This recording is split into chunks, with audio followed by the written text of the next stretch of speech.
When Daniel Levy boarded the plane to Israel, he expected a homecoming filled with nostalgia, not the descent into a mystery that would haunt his every waking moment.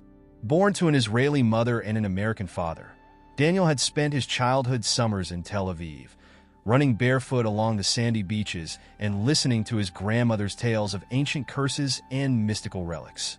Now, returning as an adult, the stories seemed distant, mere relics of folklore. Yet, as the plane descended over the Judean hills, a strange sense of foreboding crept into his mind. The first sign of unease came at Ben Gurion Airport. While waiting for his luggage, Daniel noticed a man in a black coat staring at him from across the terminal. The man's pale face and deep-set eyes were unremarkable, yet his unblinking gaze felt like a weight pressing against Daniel's chest. When Daniel turned to grab his suitcase, the man was gone. Shrugging it off as jet-lag-induced paranoia, Daniel dismissed the incident. But the memory of those eyes lingered, as if they had burned themselves into his mind. Daniel had come to Israel on an academic grant to study the archaeological archives of Jerusalem. His project focused on uncovering forgotten rituals of the Second Temple period, a subject he had pursued with both scholarly rigor and personal fascination. The idea of walking the same streets as prophets and kings thrilled him. He rented a modest apartment in the Naklayot neighborhood, known for its labyrinthine alleys and historic charm. The landlord, a stout man named Avi, handed over the keys with a peculiar warning.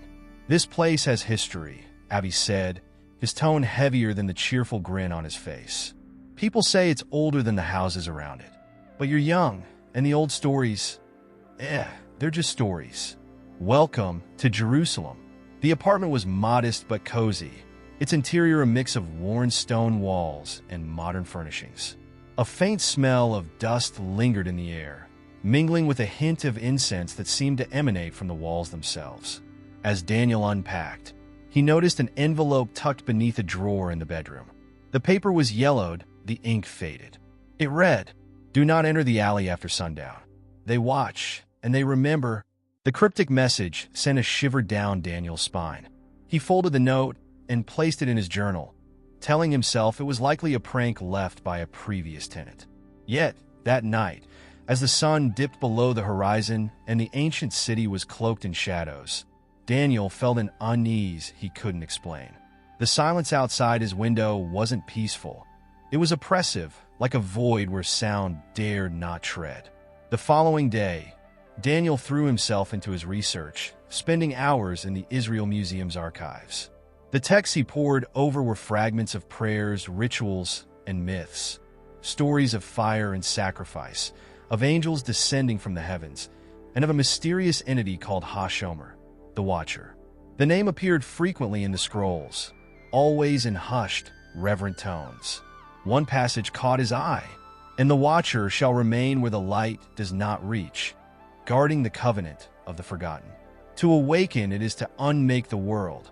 Daniel's curiosity grew, but the archivist, an elderly woman named Ruth, seemed uneasy when he asked about Ha-Shomer. "There are some things better left in the past," she said, her voice barely above a whisper. "Focus on what is verifiable, not on legends that bring only darkness."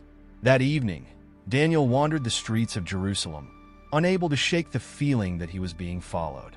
The twisting alleys of the old city seemed alive, their walls whispering secrets he couldn't understand. When he reached the alley near his apartment, he stopped.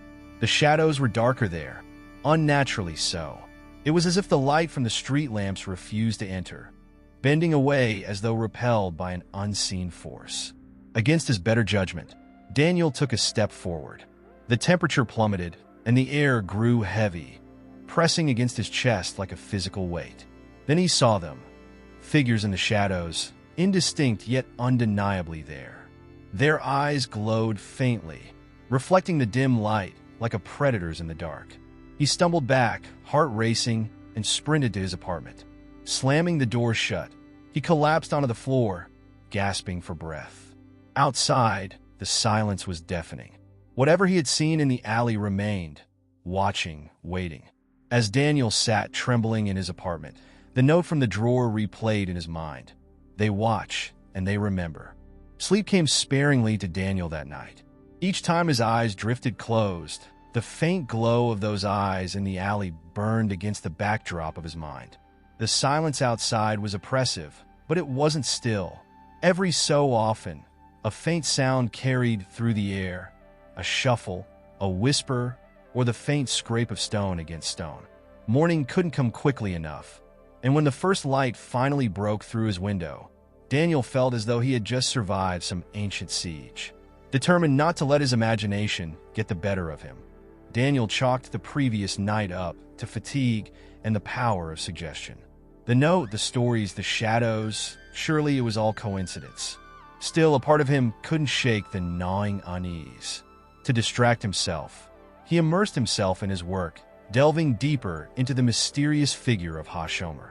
By mid-afternoon, Daniel returned to the Israel Museum, armed with questions and a growing obsession. Ruth, the archivist, noticed the dark circles under his eyes as he approached. "Rough night?" she asked, her voice tinged with concern. "I just need answers," Daniel replied, setting down his notebook with a thud. What exactly is Hashomer, and why is it tied to so many rituals and warnings? Ruth hesitated, her hands hovering over a stack of parchment. Her reluctance was palpable, but eventually she sighed. "Hashomer is one of the oldest myths tied to Jerusalem," she began. "Some believe it was a guardian, bound to the city to protect its sacredness. Others say it was a punishment, a shadow cursed to watch over the sins of humanity. The stories vary, but they all agree on one thing: it's not meant to be disturbed." Daniel leaned forward, sensing she was holding something back. "And what happens if it is disturbed?"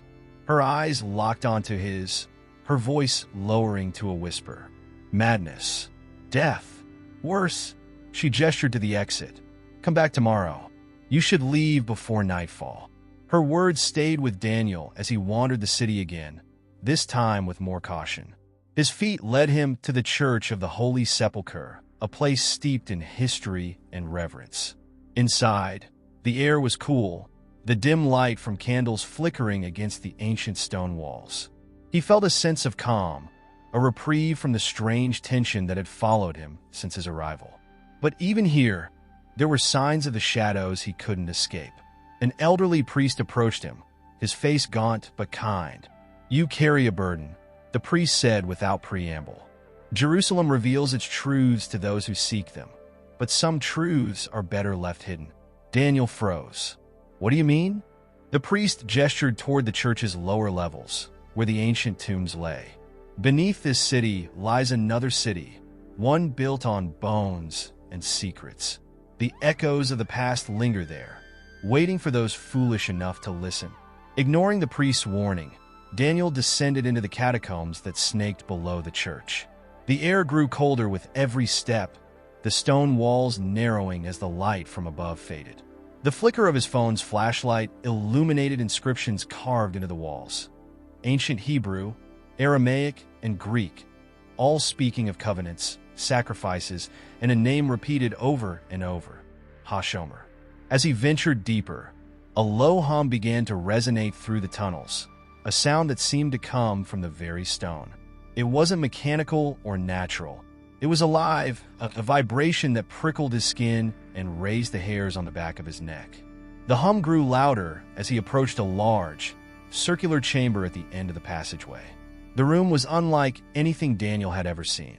The walls were covered in shimmering obsidian tiles, each reflecting the faint light in fractured, chaotic patterns. In the center of the chamber stood a pedestal, and atop it lay an object wrapped in tattered cloth. Against every instinct, Daniel approached and unwrapped the bundle. Inside was a small mirror, its surface flawless and dark, as if it absorbed light rather than reflected it. The hum in the chamber intensified, and for a brief moment, Daniel thought he saw movement within the mirror's surface, a shadow reaching outward. A sudden noise shattered the moment. From behind him came the sound of footsteps, slow and deliberate. Daniel spun around, his flashlight trembling in his hand, but the passageway behind him was empty. Then came the voice, low and rasping, yet impossibly close. "Why have you come here?" Daniel's breath caught in his throat. The chamber grew colder, the hum transforming into a deafening roar. Clutching the mirror, he stumbled backward, his heart pounding as the shadows in the room seemed to come alive. He didn't remember running, only the sensation of the walls pressing in on him and the voice echoing in his ears. By the time he emerged into the fresh air of the city, night had fallen, and the stars above seemed dimmer than before. As he leaned against the stone wall of the church, gasping for breath, Daniel realized one terrible truth. Whatever he had taken from that chamber, it wasn't meant to leave. And now it was with him. The night was heavy with silence as Daniel stumbled back to his apartment. His legs felt weak, his chest tight, but it was the weight in his hand that unsettled him most. The mirror, now wrapped hastily in his jacket, seemed to thrum faintly, like a heartbeat that didn't belong to him. He felt as though it was alive, watching him, a silent witness to a transgression he hadn't fully understood. When Daniel reached his door, his hands fumbled with the key, and for a brief moment, he was certain he wasn't alone. He turned sharply, scanning the dimly lit street behind him, but there was no one. Still, the sense of being observed lingered, pressing against his mind like an unwelcome guest. Inside, the apartment felt foreign, colder than he remembered. The air carried an unnatural stillness, as though it had been waiting for him to return. Daniel placed the mirror on his kitchen table, keeping it wrapped in his jacket, and poured himself a glass of water with trembling hands. He told himself he needed to calm down, to think logically. But logic felt elusive in the face of what he had experienced. He sat down and unwrapped the mirror carefully. Its surface was as dark and flawless as before, yet something about it had changed. As he stared into its depths, the world around him seemed to blur. The edges of his vision grew soft, and a faint whisper echoed in his ears. At first, it was unintelligible, a low murmur that felt like the rustling of leaves. But as he leaned closer, the words became clearer. "You shouldn't have taken it." Daniel recoiled, knocking over the glass of water. His heart raced as he scanned the room, but it was empty. The voice had been neither male nor female, but it carried a weight, an authority that chilled him to the bone. He looked back at the mirror, half expecting to see a face staring back at him, but it remained still, an abyss of nothingness. Over the next hour, Daniel tried to distract himself by researching what he had found. He scoured academic journals, online forums, and ancient texts, but there was no mention of a mirror tied to Hashomer. The Watcher's legend spoke of a guardian bound to secrets, but nothing tangible, nothing he could link to the object now sitting ominously on his table. As the hours stretched into the night, Daniel's exhaustion overtook him. He fell asleep on the couch, the faint glow of his laptop illuminating the room. But his sleep was not peaceful. In his dreams, he found himself back in the catacombs beneath the church. The hum was louder now, a cacophony that seemed to pulse in time with his own heartbeat. Shadows danced on the walls, and in the center of the chamber stood the pedestal, empty. A voice boomed, shaking the very ground beneath his feet. "It was never yours to take." Daniel awoke with a start, drenched in sweat. The apartment was dark, save for the faint glow coming from the mirror. His breath caught in his throat as he realized the object was emitting a soft, pulsating light, its surface shimmering like liquid. Summoning his courage, Daniel approached it cautiously. The whispering returned, louder now, a chorus of voices overlapping and spilling into his mind. He clutched his head, trying to block them out, but they grew insistent, as though they were drilling into his very soul. Then, as abruptly as it began, the light faded, and the voices ceased. The apartment fell silent once more, but Daniel knew the mirror had changed again. When he dared to look into its surface, he saw something that made his blood run cold. A figure was standing in the corner of his apartment, shrouded in shadow. Its shape was indistinct, more of a void than a physical being, yet its presence was undeniable. Daniel turned sharply, but the corner was empty. When he looked back at the mirror, the figure was gone. Panic surged through him. He grabbed the mirror, wrapped it tightly in a blanket, and shoved it into the closet. Out of sight, out of mind, or so he hoped. But as he sat on the couch, staring at the closet door, He couldn't shake the feeling that whatever was tied to the mirror was now tied to him as well. That night, sleep was out of the question. Every creak of the floorboards, every groan of the building settling, felt like an approach. The shadows in his apartment seemed to stretch longer, linger darker. And through it all, the faint whisper of a voice echoed in his ears, repeating the same haunting phrase. "You brought it into the light." By dawn, Daniel's nerves were frayed to the point of breaking. The whispers had faded, but the oppressive atmosphere in his apartment had not. Even in daylight, shadows seemed to cling to the corners of the room, thicker and darker than they should be. The mirror remained locked in his closet, wrapped in layers of fabric, but Daniel could still feel it, a faint, pulsing presence like a second heartbeat in his home. Determined to regain some sense of control, Daniel set out to find answers. He returned to the Israel Museum, where Ruth greeted him with a concerned frown. "You look worse than yesterday," she said, her voice cautious. Daniel didn't bother with pleasantries. "I found something in the catacombs," he blurted, his voice trembling. "A mirror. It's connected to Hashomer. I need to know what it is." Ruth's face paled, and she glanced around nervously, as though afraid someone might overhear. "You shouldn't have gone down there," she said, her voice barely above a whisper. "The catacombs are sealed for a reason. That place it's not just history. It's a boundary. A boundary for what?" Daniel demanded. "For the things that watch us," Ruth replied, her tone cryptic but heavy with meaning.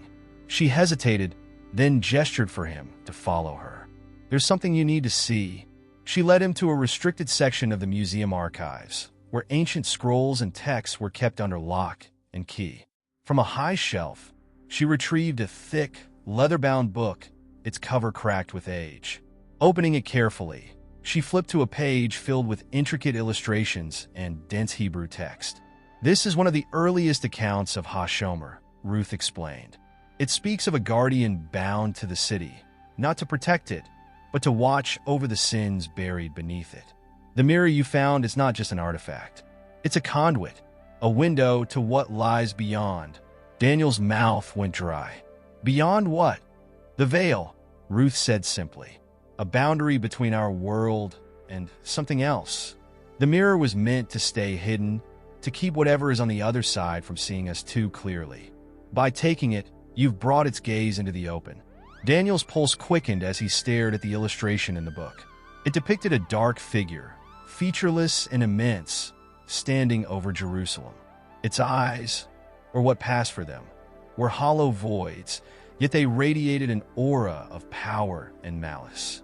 Beneath the figure, people cowered in shadows, their faces twisted in fear.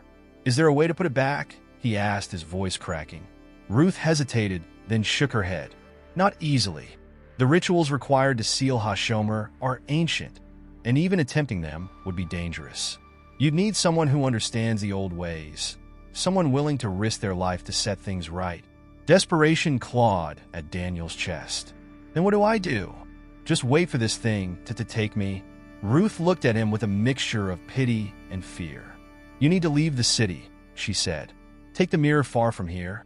Maybe distance will weaken its hold." Daniel wasn't convinced, but he nodded, clutching the book tightly. As he left the museum, a strange sense of foreboding settled over him. The streets felt different, heavier, as though the city itself was aware of his actions. People moved past him quickly, their faces obscured by shadows cast by the midday sun. Back at his apartment, he packed hurriedly, shoving essentials into a bag alongside the mirror, still wrapped in its blanket. He couldn't shake the feeling that he was being watched, not just by the presence tied to the mirror, but by the city itself.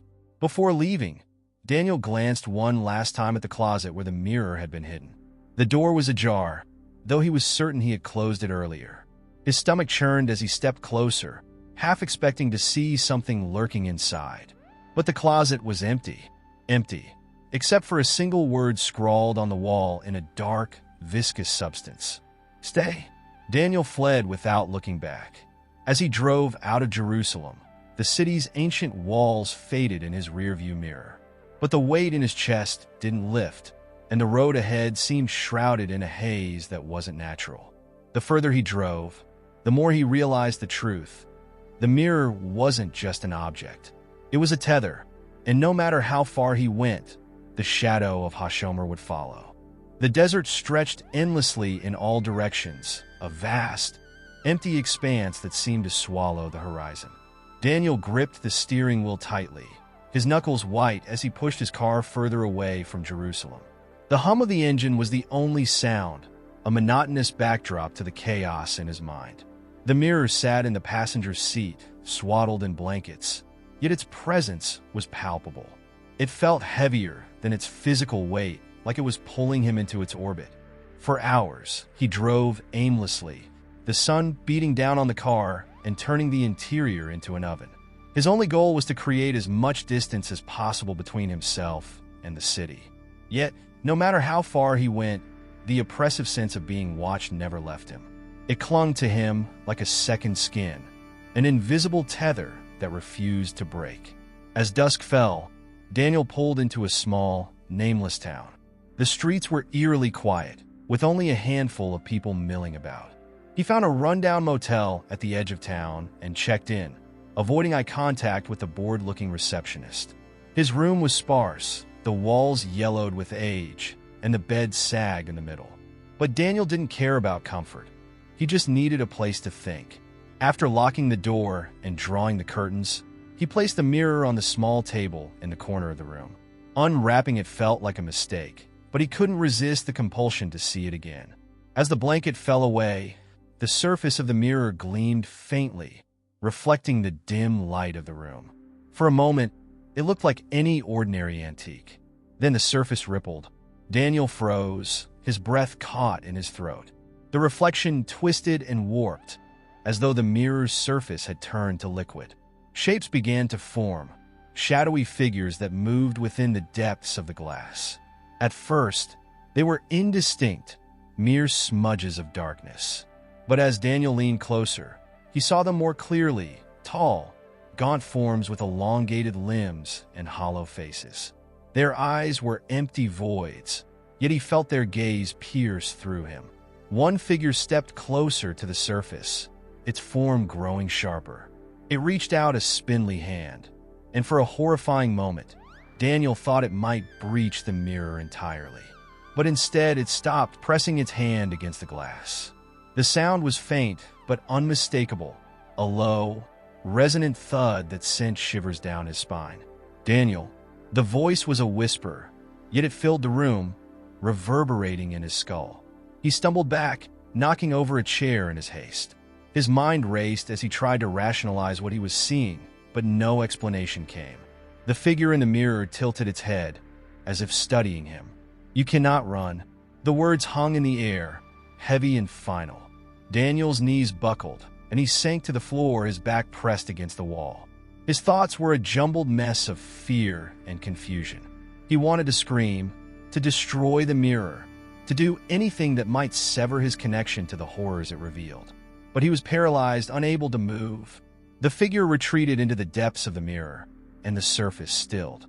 The room fell silent once more, but the tension lingered, a thick, suffocating presence that refused to dissipate. Daniel sat there for what felt like hours, his mind racing as he tried to make sense of what he had witnessed. The figure's words echoed in his head, a chilling reminder that no matter how far he fled, he could not escape. As the first rays of dawn seeped through the curtains, Daniel made a decision. He couldn't keep running blindly. If the mirror was tied to Hashomer and the veil, then he needed to learn more. He needed to find someone who could help him understand what he was dealing with, and more importantly, how to stop it. With trembling hands, he wrapped the mirror tightly and shoved it back into his bag. He didn't know where to go next, but one thing was clear. The shadows within the mirror were growing stronger, and time was running out. The desert sun was merciless as Daniel's car sped along the cracked asphalt of a winding highway. His destination was uncertain, but Ruth's warning about finding someone who understood the old ways resonated in his mind. Memories of his childhood in Israel surfaced, stories of wandering sages and reclusive mystics, guardians of ancient knowledge that even the rabbis rarely spoke of. If anyone could help him make sense of the horrors tied to the mirror, it would be one of them. His search led him to a remote Bedouin settlement nestled in the Negev desert. He had heard whispers of a man named Omar, an enigmatic hermit known for his knowledge of ancient rituals and forbidden lore. Daniel arrived at the edge of the settlement as twilight descended, painting the sand in shades of deep orange and purple. A group of children stopped playing and stared as he parked his car near a cluster of weathered tents and makeshift stone dwellings. An elder, draped in traditional robes, approached him cautiously. "You are not from here," the man said in heavily accented Hebrew. "What brings you so far into the desert?"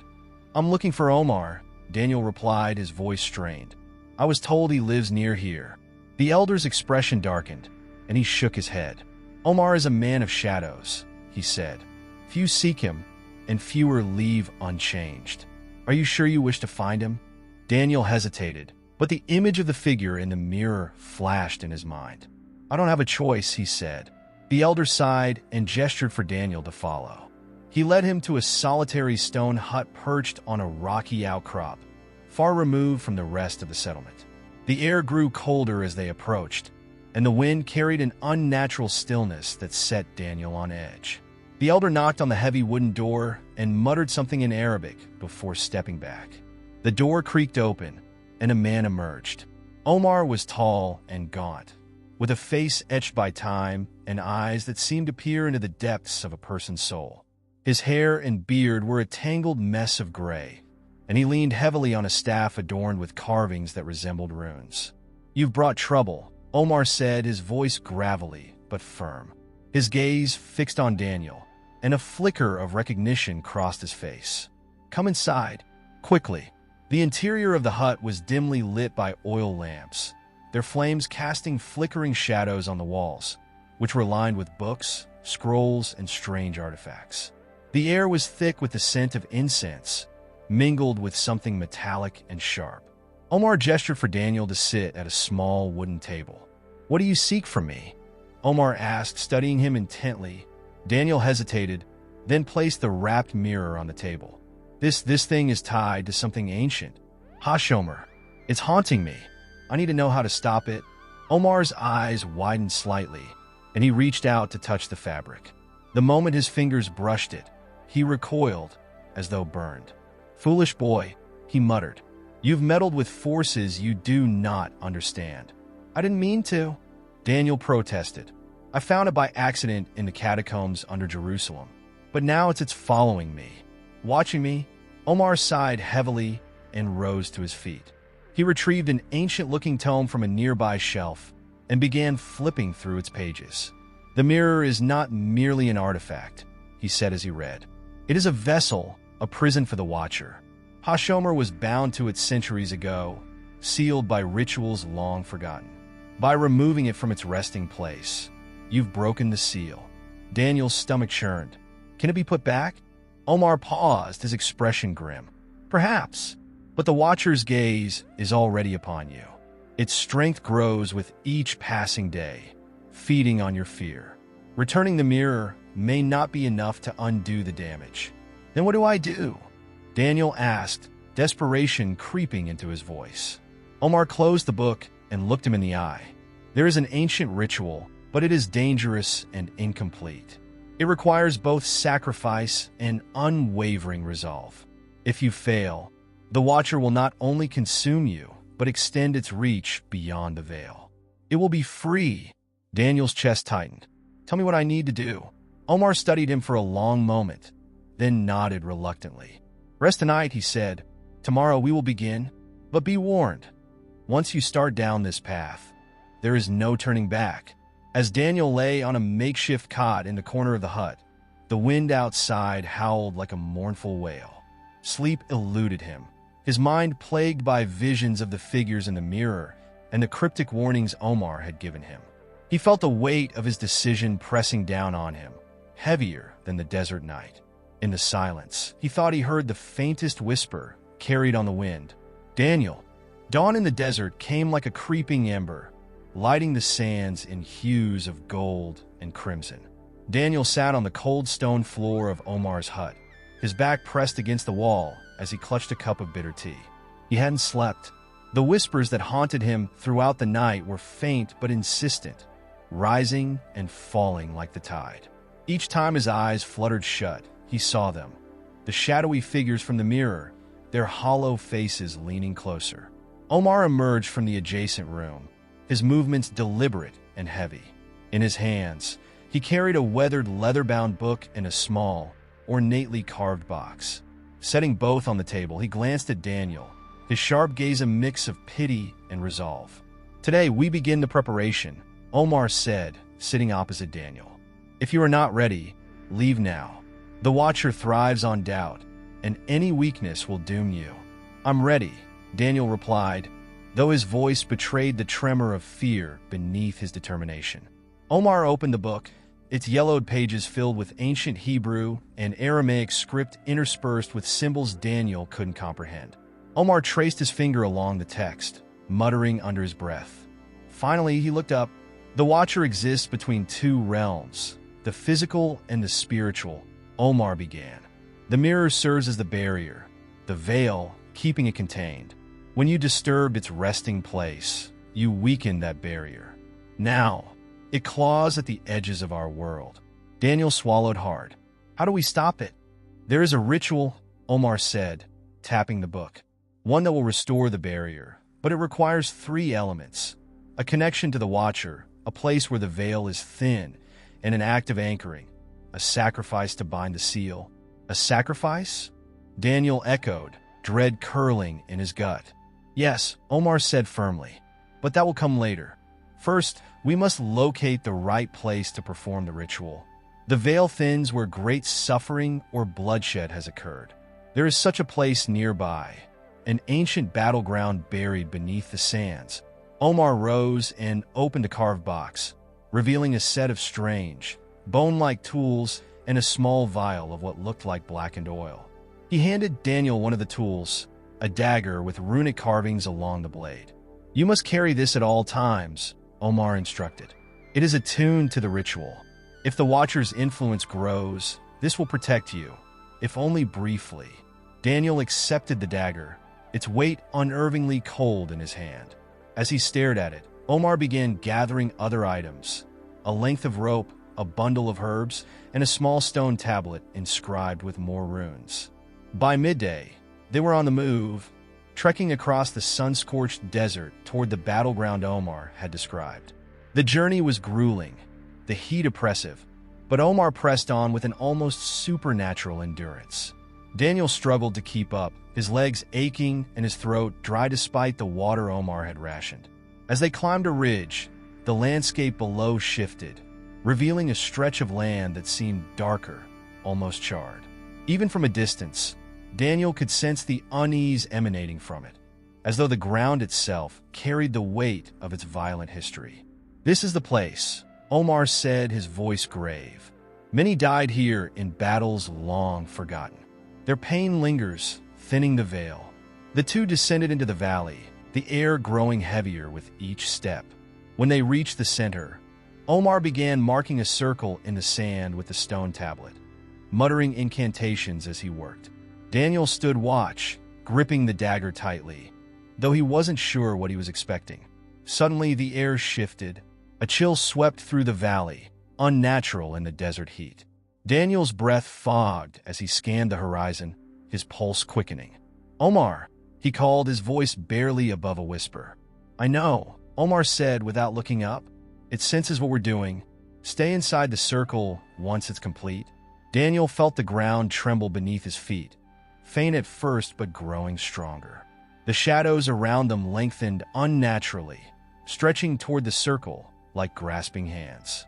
He could feel the Watcher's presence now, a crushing, suffocating force that pressed against his chest. As Omar finished the circle, a piercing wail erupted from the distance, echoing through the valley. The shadows recoiled, but Daniel could see them gathering, growing denser and more defined. The figures from the mirror were no longer confined. They were here. Omar grabbed Daniel by the arm and pulled him into the circle. "The preparation is complete," he said urgently, "but the Watcher knows our intent. It will not let us finish the ritual without a fight."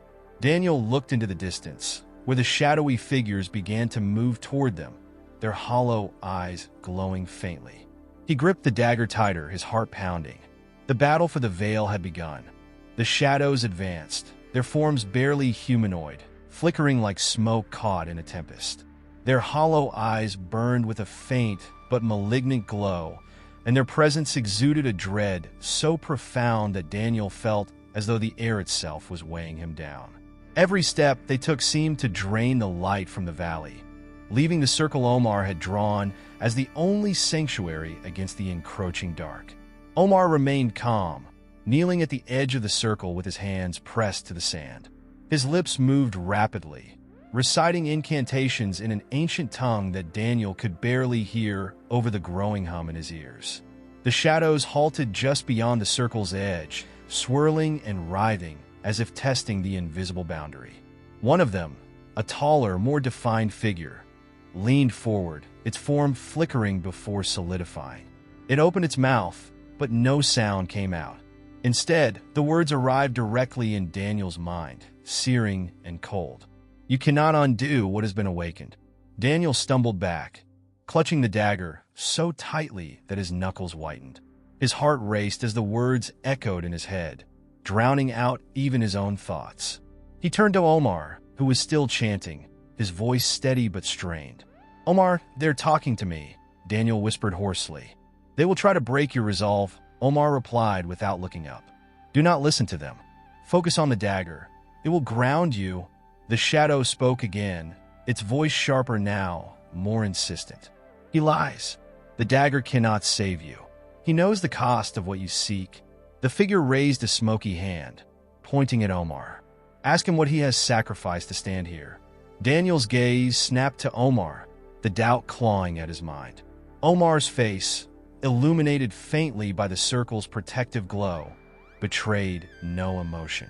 But the shadow's words burrowed deep, feeding the fear Daniel had been suppressing since this nightmare began. "What are they talking about?" Daniel demanded. "What did you give up?" Omar's chanting faltered for a moment, the pause barely perceptible, but enough for the shadows to surge forward, only to be repelled by the circle's boundary. "This is not the time for questions," Omar said sharply, his voice firm but tinged with something Daniel couldn't place. "If we fail here, their words will not matter." But the shadows pressed on, their voices now a cacophony. "He will not tell you. He used us before, and he will do it again. He knows the ritual's true price." Daniel felt his grip on reality slipping, his vision swimming as the whispers clawed at his mind. The dagger grew colder in his hand, the chill seeping into his bones. Instinctively, he tightened his hold, focusing on its weight, its texture. The whispers dulled slightly, giving him a moment of clarity. He looked at Omar again, this time with suspicion. "You have done this before, haven't you?" he asked, his voice rising. "What aren't you telling me?" Omar sighed, his shoulders sagging slightly. "Yes," he admitted, his voice low. "I performed the ritual before, decades ago. But it was not enough. The barrier held for a time, but the veil has grown weaker. This is our last chance to seal it permanently. Why didn't you tell me this?" Daniel shouted, his anger momentarily overriding his fear. The shadows seemed to feed off the tension, their forms pulsing with dark energy as they pressed harder against the circle. "Because it doesn't change what needs to be done," Omar snapped, his composure cracking. "You're here because the Watcher has chosen you. If you falter now, everything, your life, my life, everyone's lives, will be consumed by it." Daniel opened his mouth to respond, but a deafening crack split the air, silencing them both. The tallest shadow slammed its hand against the circle, and for the first time, the protective barrier flickered. A wave of cold swept through the valley, and Daniel felt the ground beneath him tremble. The shadow hissed, its voice a harsh whisper. "The veil cannot hold. You cannot win." Omar turned back to the circle, chanting with renewed urgency as he began drawing symbols in the sand with his fingers. "Daniel," he said, his voice steady but urgent, "I need you to hold the dagger above the circle. It will strengthen the seal." Daniel hesitated, his mind racing. Could he trust Omar? Could he trust himself? The shadow's whispers still lingered, a poisonous presence in his thoughts. But as he looked at the encroaching darkness, at the desolation stretching before him, he realized there was no other choice. He raised the dagger, its blade glinting faintly in the dim light, and stepped closer to the circle's edge. The shadows recoiled slightly, their hissing growing louder. Omar's chanting intensified, his voice rising above the chaos. For a brief moment, Daniel felt a surge of hope, a fragile but undeniable belief that they might succeed.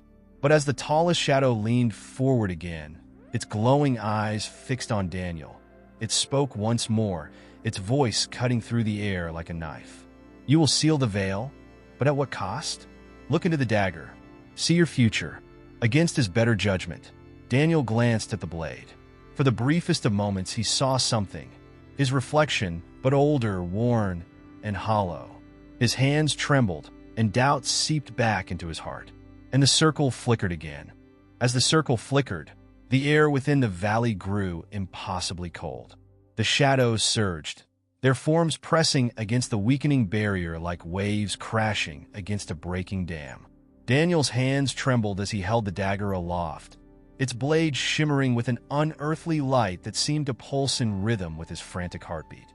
Omar's chanting rose to a fever pitch, his voice reverberating in the thinning air.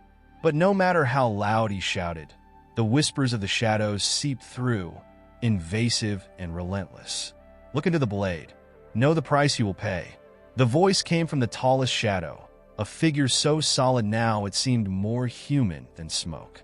Its words were not the guttural whispers of the others, but clear, deliberate, and hauntingly calm. Daniel couldn't resist. His eyes darted down to the dagger's surface again. This time, the reflection wasn't his own. It was a vision, a fleeting yet vivid glimpse of a future that felt both distant and disturbingly imminent. He saw himself kneeling in the same valley, surrounded by darkness. The protective circle was gone, replaced by scorched earth. His face was gaunt, his eyes hollow, and his hands were covered in blood, fresh, glistening, and unmistakably his own. The whispers were louder in the vision, screaming accusations and despair. As the image faded, Daniel was left with a sense of profound emptiness, a void where hope had once resided. "Daniel!" Omar's voice snapped him back to the present. The older man's face was drenched in sweat, his hands working furiously to redraw the faltering symbols in the sand. "Don't let them distract you. The dagger is your anchor. Focus." But Daniel's grip faltered. The weight of the dagger was no longer just physical, it was psychological, spiritual. The visions clawed at his mind, sowing seeds of doubt. Could he trust Omar? Could he trust himself? The shadows were liars, manipulators, but what if this time they were showing the truth? What if sealing the veil meant sacrificing more than he was prepared to give? The tallest shadow stepped closer, its form bending and twisting like a tree in a storm. It reached out a smoky hand, stopping just short of the circle's edge. "Do you think you can trust him? He's used this dagger before. Ask him what it cost him. Ask him why he's not the one holding it now." Daniel turned to Omar, the shadow's words gnawing at his already frayed nerves. "Why me, Omar?" he demanded, his voice cracking. "Why aren't you holding the dagger? What aren't you telling me?" Omar's chanting faltered, his eyes flicking up to meet Daniel's.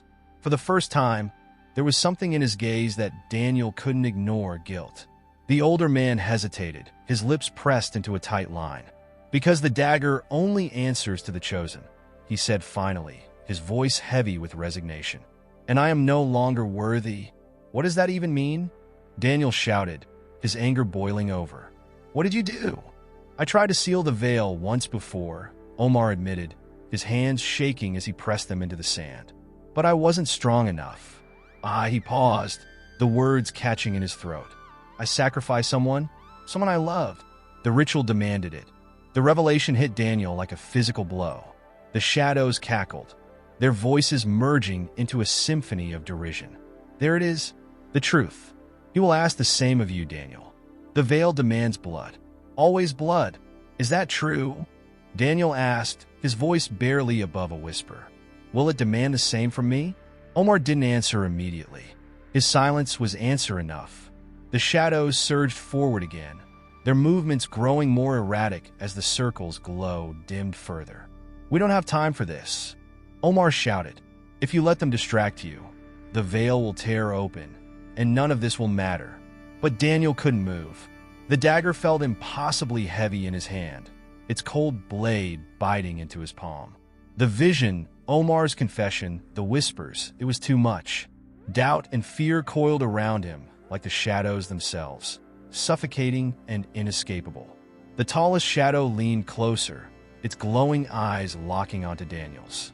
"You don't have to obey him," it whispered, its voice soft and almost comforting now. "The veil is not your responsibility. Let it open, walk away, and you will be free."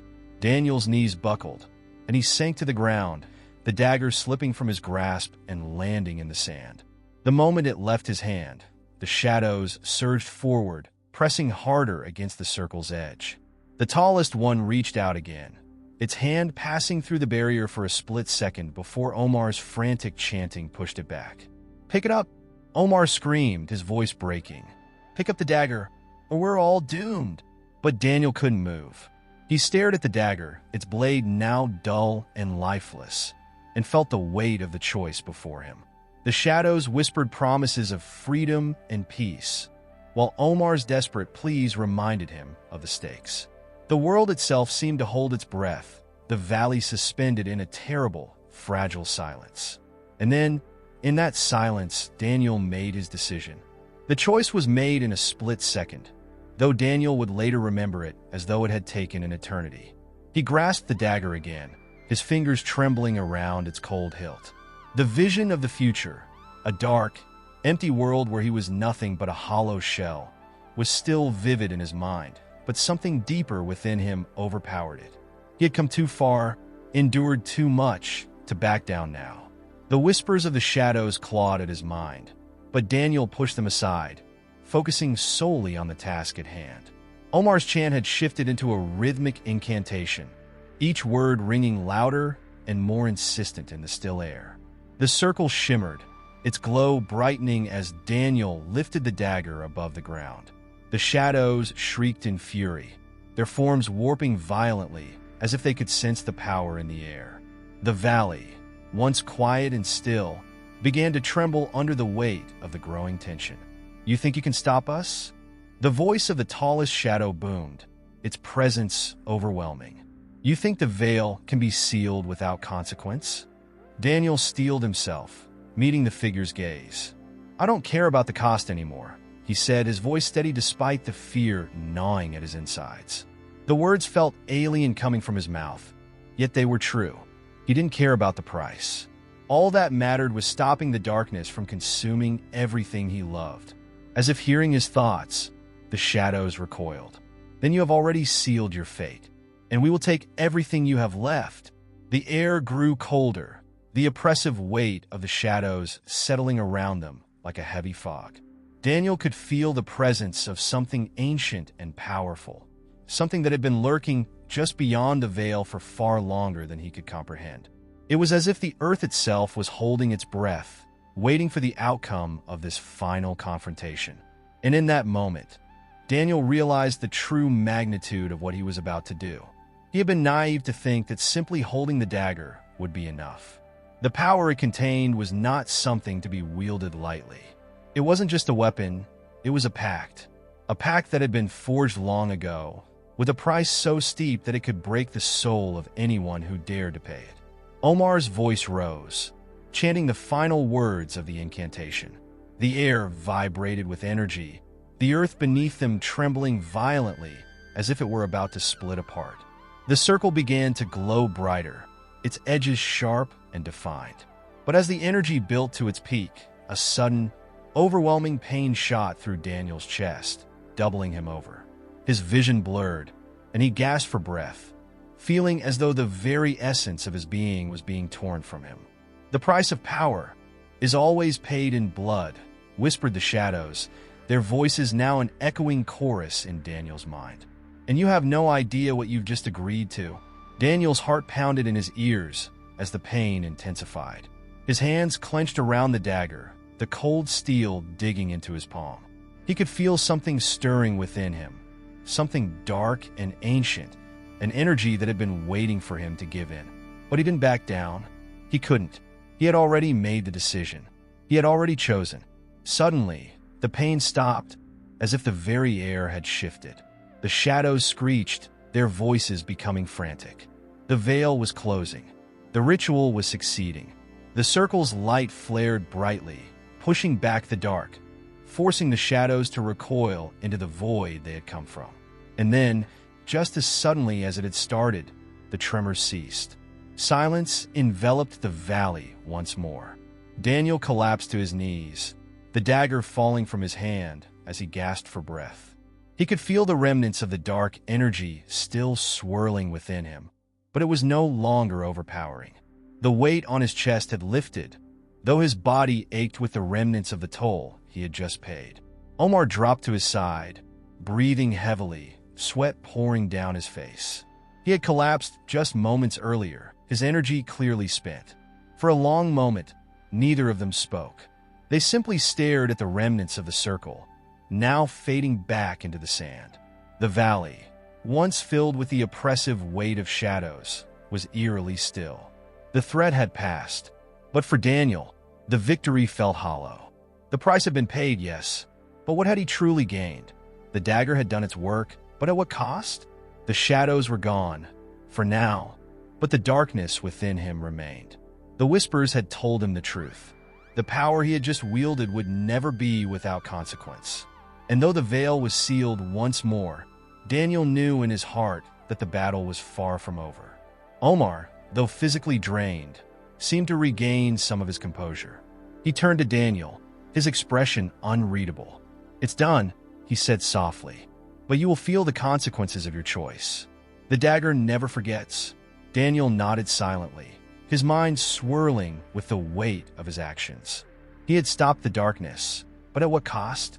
The true consequences of the ritual were still unknown to him, and in his heart, he feared that they were only just beginning to surface.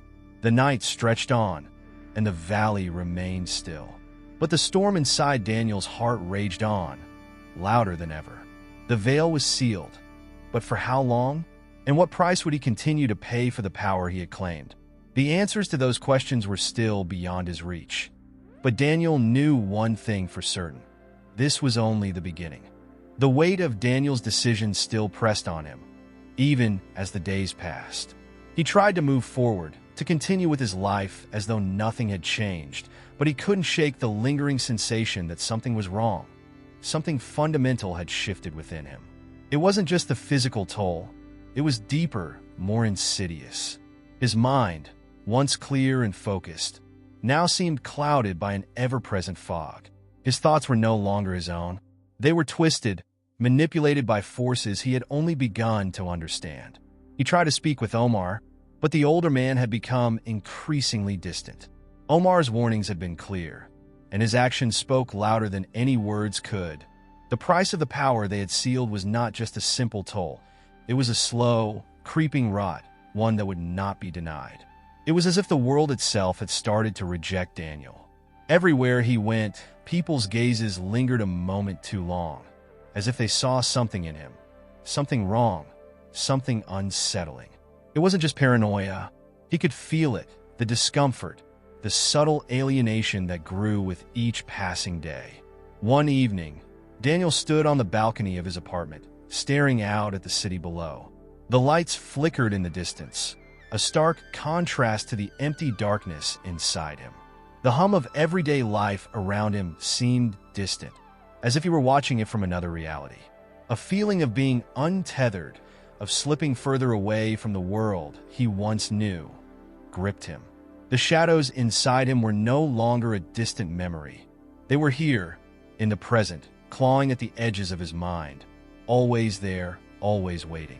It was then that he saw her. Standing on the opposite side of the street, just outside his building, a figure stood motionless. She was dressed in dark clothing, her face obscured by the shadows cast from the dim streetlights. Despite the distance, despite the fact that she should have been just another passerby, Daniel knew immediately that she wasn't. There was something about her, an aura, a presence, that felt wrong, out of place. His heart began to race, an inexplicable unease flooding through him. His instincts screamed at him to move, to hide, but his legs were frozen, rooted to the spot. Then she moved. The woman stepped forward, her movement smooth and fluid, as if she were gliding rather than walking. She crossed the street effortlessly, as though the traffic and the world itself parted for her. Daniel's breath caught in his throat as she drew closer, her presence growing heavier, more suffocating. The woman's eyes, when they met his, were cold and unblinking, yet there was something deeply familiar in their depths, something he couldn't place, but it felt like they had shared some unspoken history. "Daniel," she spoke, her voice a whisper carried by the wind. It was a name he hadn't heard in a long time, but it felt as though it had been carved into his very soul.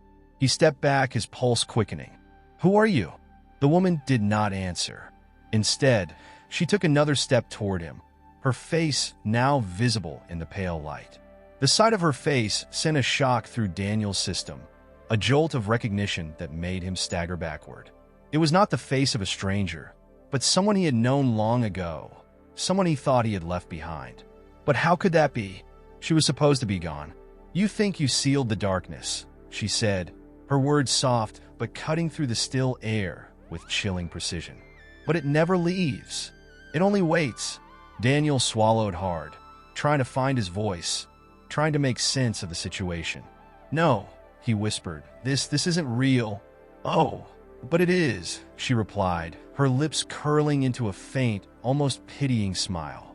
"You've bound yourself to the very thing you sought to destroy. The chains you've placed around yourself, they are unbreakable. You've made a deal with the darkness, and now it owns you." Her words struck him like a physical blow. He had known there would be consequences, but this was worse than he could have imagined. The shadows, the whispers, they were inside him, yes, but they weren't confined to the edge of his consciousness. They were shaping his reality, pulling him into a world where nothing was certain, where everything he thought he knew could shatter at any moment. "Who are you?" Daniel demanded again, his voice rising with frustration and fear. "What do you want from me?" The woman tilted her head, studying him with a detached curiosity. "I don't want anything, Daniel. I'm just here to remind you of the price. The price you can never escape." She stepped closer, and for the first time, Daniel noticed the subtle tremor in her movements, as though the very act of being near him was causing some kind of reaction. The shadows, the darkness, he could feel them swirling around her, reacting to his presence. "You're one of them?" Daniel asked, his voice barely audible. The woman's expression faltered for a moment, and for a brief second, Daniel thought he saw something like regret in her eyes.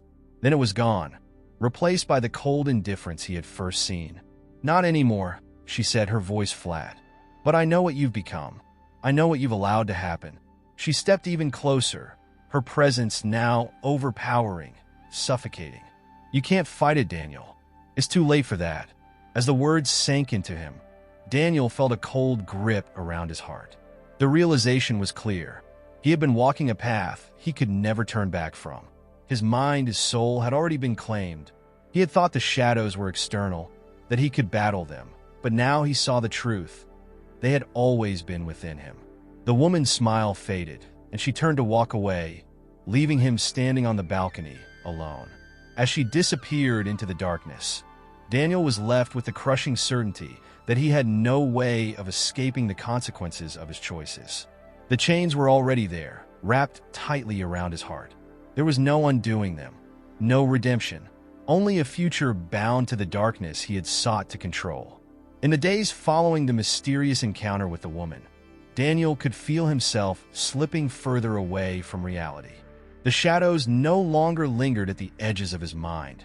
They were within him, an inseparable part of his consciousness. He had never truly understood the weight of the deal he had struck, nor the depths of its consequences. But now, every waking moment was a reminder that he was bound to something far darker than he could have ever imagined. The city outside his apartment continued to move with its usual rhythm, but Daniel felt detached from it. He could no longer take solace in the familiar hum of daily life. Everywhere he went, he felt the sting of invisible eyes watching him, waiting for him to falter. Conversations felt shallow, their meanings slipping past him like water. No matter how hard he tried to engage with the world, it was as though the shadows inside him were a barrier, preventing him from connecting with anyone or anything. Even his own reflection seemed foreign, like a stranger's face staring back at him. His interactions with Omar had become strained. The older man's warnings echoed in Daniel's mind, but the truth had become too overwhelming to confront head-on. He had been so focused on the power, on the promise of control over the forces that had always seemed out of reach, that he had ignored the fine print, the small, insidious details of the price. Now it was too late to change his course. His mind was no longer his own, and his every thought felt tangled in a web of darkness. One afternoon, after yet another restless night of twisted dreams and fragmented memories, Daniel found himself standing in front of the abandoned building where he had first made contact with the force that had changed everything. The building loomed in the distance, an imposing silhouette against the gray sky. Something inside him told him that he needed to go back, to confront the source of his descent, to understand what had truly been set in motion the day he had chosen to tamper with forces beyond human comprehension. As he approached the crumbling structure, his heart began to race. There was an unsettling stillness in the air, a kind of silence that felt oppressive, as though the very ground beneath him was holding its breath. He hesitated for a moment, but the pull toward the building was too strong to ignore. Stepping inside, the familiar scent of decay and dust greeted him. The walls, once marked by the symbols of the ritual he had performed, now seemed to pulse with an unnatural energy. It was as though the building itself was alive, aware of his presence. Daniel moved deeper into the heart of the building, drawn by a force he couldn't name. The air grew colder with every step, and the shadows seemed to grow thicker, as if they were closing in around him. His mind raced with questions, each one more urgent than the last. What had he done? What had he unleashed? And most terrifying of all, could he ever undo it? As he reached the center of the room, where the ritual had taken place, he froze. A figure stood in the middle of the space, facing away from him. The figure was cloaked in darkness, its form indistinct, like a shadow that had taken shape. Daniel's breath caught in his throat, and he felt a sudden surge of fear, but at the same time, he felt an overwhelming sense of inevitability, as if this moment had been coming for a long time. He knew he could not turn back. Daniel, a voice rasped from the darkness. It was the same voice he had heard during the ritual, the voice that had coaxed him into making the fateful decision. The voice that had promised him power. You wanted to know what the darkness is, what it can give you. Now you will learn. The figure turned slowly, and Daniel's heart skipped a beat. The face that looked back at him was familiar, yet entirely foreign. It was his own face, but twisted, corrupted. The eyes, once his own, were now black pits, devoid of light. His reflection, but not his reflection. A perversion of himself. A version that had been shaped by the very forces he had sought to control. You thought you could control it, the figure said, its voice no longer human. You thought you could command it, bend it to your will. But the truth is far simpler and far darker. You have become it. Daniel staggered backward, his mind spinning. The darkness had consumed him, not in the way he had feared, but in a way he had never imagined. He had believed himself to be the master, but in reality, he had become the vessel, the conduit through which the darkness could manifest. And now it was inside him, shaping his every thought, his every action. The figure began to approach him, its steps slow and deliberate. You cannot escape what you have become, Daniel. You cannot undo what has been done. The price of knowing the darkness is this. Once you have touched it, you are no longer yourself. You are a part of it, and it will consume you, piece by piece. Desperation rose within Daniel, and he tried to run, to flee from the figure, from the building, from the suffocating truth. But his legs would not move. He was frozen in place, caught in the grip of something far more powerful than his own will. The shadows swirled around him, tightening like chains, binding him to this place. You cannot outrun it, the figure whispered, its voice now a chorus of whispers. You can only accept it, and when you do, you will become one with the darkness. You will understand at last what it truly means to be free. Daniel's heart pounded in his chest as the figure drew closer, its presence overwhelming. The darkness, the thing he had tried to control, had already claimed him. It was no longer a force he could bargain with or resist. It was inside him, entwined with his very being. He had sought power, and in the end, it had been his undoing. The price of knowing the darkness was not just the loss of his soul, it was the loss of himself. The figure reached out, its hand brushing against Daniel's skin, and in that moment, the truth became undeniable. There was no going back.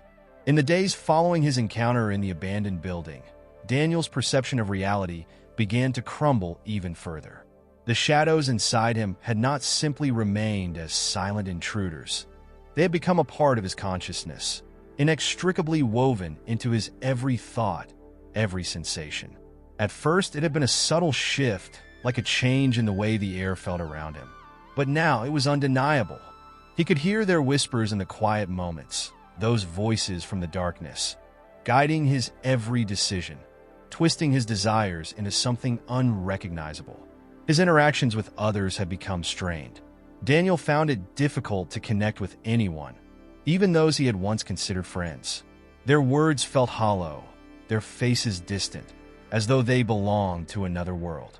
He no longer felt human, as if the weight of the darkness inside him had transformed him into something else entirely. It was as though he were existing in a different plane, a space between the living and the dead. His mind, once sharp and focused, now felt clouded, as if he were constantly walking through a thick fog. His apartment, once a sanctuary, had become a prison. The walls closed in on him, and the silence that filled the space was suffocating. It was in this silence that the whispers grew louder, and Daniel could no longer ignore the feeling that something, or someone, was always watching him. It wasn't paranoia, it was the truth. The darkness, the force he had once sought to understand, was now a part of him, and it would never let him go. Despite the increasing isolation, Daniel continued his search for answers. He couldn't allow himself to be consumed without understanding the full scope of what had happened. The figure in the abandoned building had made it clear. There was no escape. The only path left was forward, deeper into the unknown. And so, he turned to the only source of information he had left, the journals that had belonged to the woman he had met during the ritual. The journals were an unsettling mix of occult teachings, personal reflections, and cryptic symbols. Each page seemed to hold a fragment of a larger truth, a truth that Daniel could not yet comprehend. As he read, he began to see the patterns emerge, patterns that pointed to something far more ancient, far more dangerous than he had ever realized. The rituals, the symbols, the dark forces, they were not just a means of gaining power. They were a method of binding oneself to something far greater, something that existed long before humanity had ever dared to interfere. One particular journal entry stood out to Daniel. It spoke of the veil, a barrier between worlds, and the way in which the darkness could slip through and take root in the minds of those who sought it. The woman had written that once someone crossed the veil, they could no longer distinguish between what was real and what was not. They were neither alive nor dead, trapped in a state of perpetual limbo, their minds forever tethered to the dark force they had invited into their lives. As Daniel read these words, a cold shiver ran down his spine. The realization hit him like a tidal wave. He had crossed that boundary. The veil had already consumed him. He was no longer the person he had once been. He had become something else, something that could never return to the world he had known. The journal also contained a section on the consequences of binding oneself to the darkness. The more a person succumbed to its pull, the more their humanity would fade away, replaced by a hollow, empty shell. The darkness would feed on their fears, their regrets, and their desires, until there was nothing left but a mindless puppet controlled by forces beyond comprehension. Daniel felt his heart race as he read these words. Was this his fate? Had he already lost his soul? The fear of losing himself completely gnawed at him, but there was also something else, something darker, more seductive. It was as if the darkness inside him was urging him forward, convincing him that there was power in surrender. What if he gave in? What if he stopped resisting and embraced the force that had already taken root in his mind? What would it mean to truly become one with it? The thought lingered in his mind like a forbidden temptation, one he could not fully reject. But deep down, Daniel knew the cost. The darkness would not offer him power without taking everything else. His humanity, his memories, his very soul. There would be nothing left of him. He would be consumed, replaced by something unrecognizable. And yet, he couldn't shake the feeling that he was already too far gone to turn back. The veil had already taken him, and there was no way to unbind the ties that had been forged. In a moment of desperation, Daniel reached out to Omar, hoping that his old mentor might hold the answers he so desperately sought. But when he called, the phone line was dead, as if the connection itself had been severed. He tried again, then again, but it was no use. Omar was unreachable, lost to him as if swallowed by the very darkness that had claimed Daniel. It was then that the whispers grew louder. They were no longer confined to the edges of his mind. They were everywhere, filling the space around him. Daniel could feel them wrapping around him, tightening like a noose. He wasn't sure if the whispers were the darkness itself, or if they were his own thoughts, twisted beyond recognition. Either way, the walls were closing in, and he knew he could no longer resist the pull. The ties that bound him to the darkness were stronger than any force he had ever known. And no matter how much he fought against it, he was being drawn deeper into the abyss. There was no way to escape, no way to undo what had been done. And in that moment, Daniel realized that the price of knowing the truth was not just the loss of himself. It was the loss of everything he had ever believed in. The world, as he once knew it, had already slipped through his fingers. There was no turning back. Daniel's descent into madness was not an instantaneous collapse. Rather, it was a slow, creeping deterioration of his perception, a gradual erosion of the world he had once understood. Each day, he found himself more isolated, more disconnected from everything he had once known. He no longer trusted his senses. Was that shadow just a trick of the light, or was it something more sinister? The faces of his friends and family had begun to blur, their features becoming warped and indistinct as if viewed through a fogged-up window. Reality itself seemed to slip further from his grasp, like sand through his fingers. In the brief moments when his mind was clear, Daniel would try to reach out to those he had once cared for. But each attempt only deepened the divide. He could see the fear in their eyes when they looked at him, the pity in their voices when they spoke to him. They did not understand what had happened to him, could not comprehend the darkness that now ruled his thoughts. And perhaps, Daniel realized with a twinge of bitter clarity, they never would. No one could understand the suffocating grip of the force he had invited into his life. It was a solitary burden, one that only he would ever truly know. Yet in the depths of his isolation, something else began to emerge. A sense of power. It was faint at first, like a whisper carried on the wind, but soon it grew louder, more insistent. The darkness had claimed him, but it also offered him something: control. He was no longer merely a passive victim. He could feel it now, the subtle influence the darkness had over his mind. He could see the threads of his reality, delicate and fragile, just waiting for him to pull them. He could bend things to his will, shape the world around him. The thought was intoxicating. Daniel would practice these small manipulations in the quiet moments when no one was around. He would focus his thoughts on a single object, a cup, a book, a piece of paper, and he would picture it moving. At first, there was nothing, but over time, something began to happen. The objects would shift ever so slightly, as if responding to his thoughts. He could not explain it. The rational part of his mind screamed in disbelief. But the darkness within him only encouraged it, pushing him further, telling him that this was the way forward. He was no longer powerless. He had the ability to shape the world. However, with his power came a growing sense of unease. The more Daniel gave into these dark urges, the more he felt himself slipping away. The world he was shaping no longer felt like reality. It felt like a dream, an illusion crafted by his own twisted desires. And yet, the more he embraced it, the stronger the illusions became. He was controlling the world around him, but it seemed that he was also losing himself in the process. The boundaries between the two blurred, and Daniel began to question whether the world he was creating was any more real than the darkness that had enveloped him. It wasn't long before Daniel realized that the power he was tapping into came with a price. The more he used it, the more it consumed him. He began to lose track of time, forgetting hours, even days. His body felt alien to him, as if it no longer belonged to him. He would look into mirrors and see someone unfamiliar staring back, a person who bore his face but whose eyes were cold and empty. He was becoming someone else, something else, and the darkness was taking everything that had once made him human. There were moments, brief and fleeting, when Daniel would attempt to pull himself back, to remind himself of who he had been before all of this began. He would search for a way to break free from the invisible chains that bound him to the darkness. But every time he tried, the whispers grew louder, more insistent. They would call to him, urging him to embrace what he had become, to accept the power that flowed through him.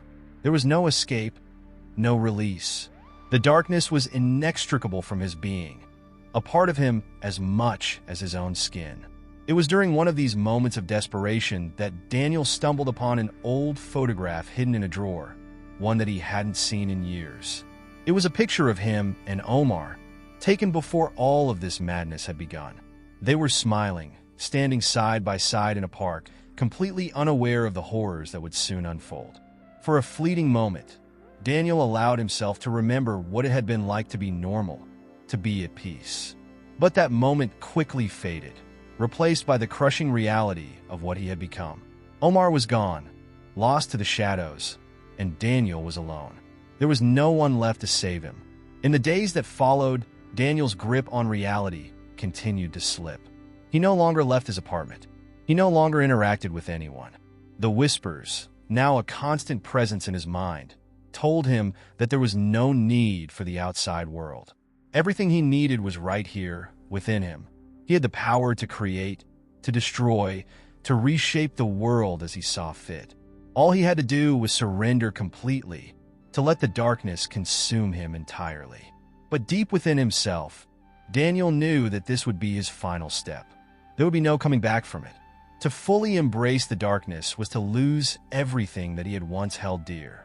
His memories, his connections, his humanity, all would be lost in the process. The illusion of control was just that, an illusion.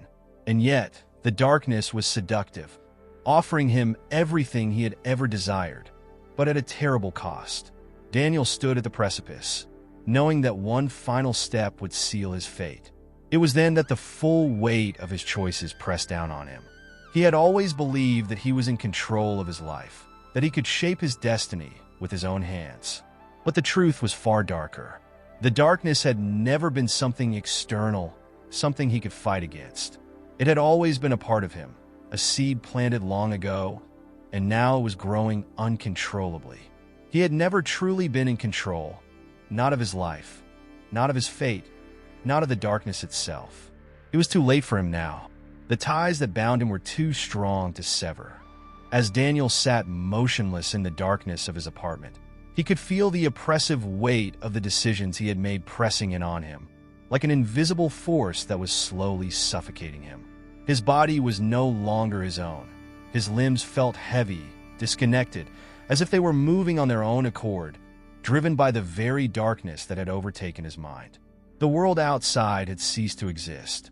All that remained was the silence that surrounded him, punctuated only by the soft hum of his thoughts.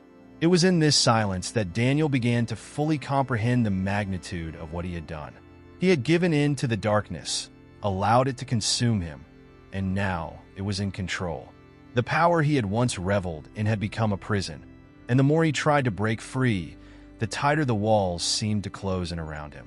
He had thought that the illusion of control would be enough, that by wielding the power, he would be able to reshape his world. But now he understood the cruel irony. The darkness was not something to be controlled. It was something that controlled him. The more Daniel reflected on his situation, the more he realized how deeply his mind had been warped by the forces at play. He no longer recognized his own thoughts, his own desires. The person he had once been, ambitious, driven, hopeful, felt like a distant memory, a version of himself that had been consumed by the darkness long before he had even realized it. He had been searching for power, but now he saw that what he had truly sought was escape. He had wanted to escape the pain, the fear, the uncertainties of life. But in doing so, he had traded his soul for a fleeting sense of control.